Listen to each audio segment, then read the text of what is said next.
шытырманды. Абай төрге қарай қозғала беріп еді. Бір уақытта шегірен шымылдық толқып барып қозғалды да есік жақтағы шетінен шолпы сылдыры естіліп, Тоғжанның әсем бойы көрінді.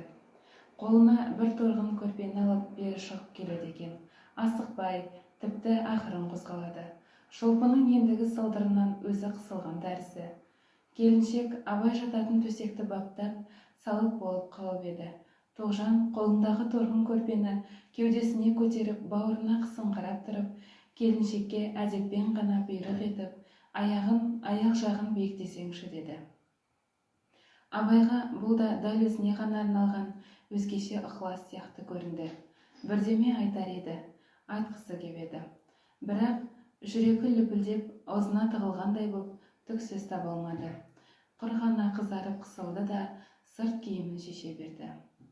Тоғжан ақырын сыпайы ғана кеп, Абайдың төсегіне торғын көрпені жазыңқырап қойды да есікке қарай қозғалды.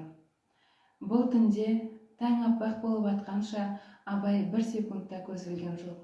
Күн шығарда ғана азғантай мызғып алды. Бірақ үй іші оянғанда олармен бірге оянып ерте тұрды.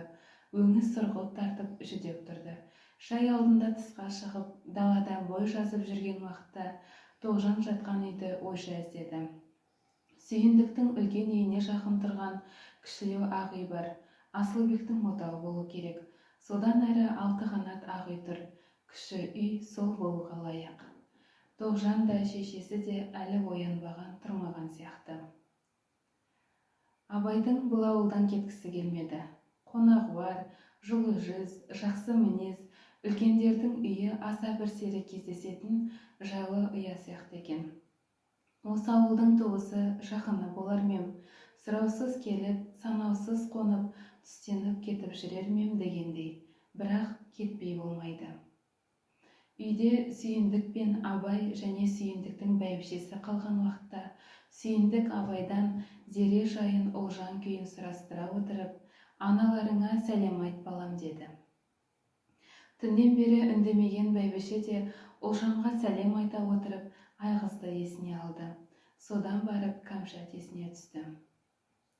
Шырағым-ау, осы анада Бөжекең ұлына жіберген кішкене қыз не жайда? Айғыз бейшара қайтып қиды соны. Жылаты байырып қайтып қана жіберді екен деп, бір жағынан наразы боп сұрастыра бастады. Абай амалсыздан сөйлеп, қысқа ғана жауаптар қайырды. Бәйбіше бұл жөнінде шешіліңкірей бастап, бөжейдің әйелі қатыбас кісі еді. Өзінен де туған қызы көп, күтеді деймісің кішкене пақырды, деп қынжылып отыр. Бөжей бар емес пе? Әйелі ойламаса бөжей ойлайды ғой, неге күтпесін деп Сүйіндік майдаламақ болды. Білмеймін, ауыл аймағымен тегіс ақ айыпқа берген қыз ғой. Малын қимай, жанын қиды ғой айыпқа, десіп, жаман сөздер сөйлейді деп естім. Жас баланы жылатқандары бекерлік болған ғой өзі. Не десе де іштен шықпап еді.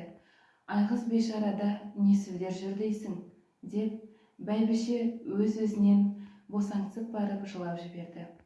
Екі көзі жасқа толып, қып-қызыл боп, үндемей мұңайып қалды. Анда-санда күрсіне түсіп, тамсанып қояды. Абайға бұл ананың мейірімі тіпті бір қымбат адамшылық, шын рақымшылық болып танылды.